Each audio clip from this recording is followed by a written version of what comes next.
Dari Tanimbar kita ke Kota Ambon, Tribuners update kebakaran lorong tahu Ambon sebanyak 845 orang mengungsi.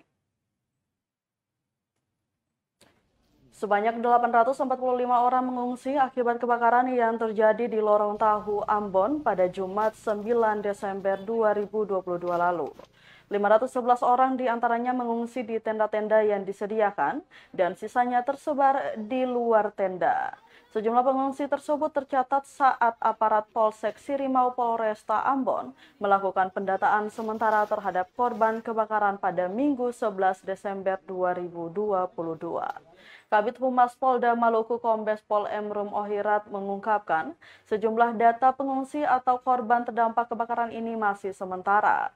Data saat ini tercatat para pengungsi tersebar di 3 lokasi pengungsian yang disediakan.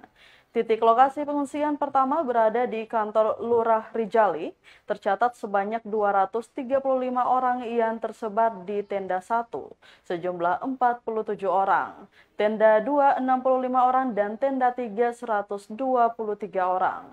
Sementara Tribuners, titik pengungsian kedua menempati tenda milik Brimopolda Maluku sebanyak 40 orang, sedangkan titik lokasi pengungsian ketiga berada di Blok Mardika dengan jumlah pengungsi sebanyak 236 orang. Mereka tersebar di tenda 1 sebanyak 65 orang, tenda 2 40 orang, tenda 3 50 orang, dan tenda 4 sejumlah 81 orang.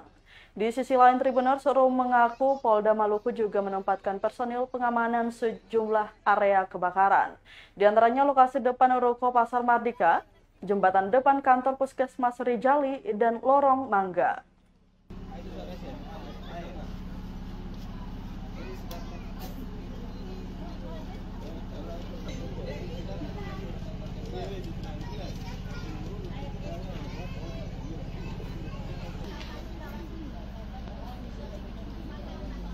Terima kasih sudah nonton. Jangan lupa like, subscribe, dan share ya.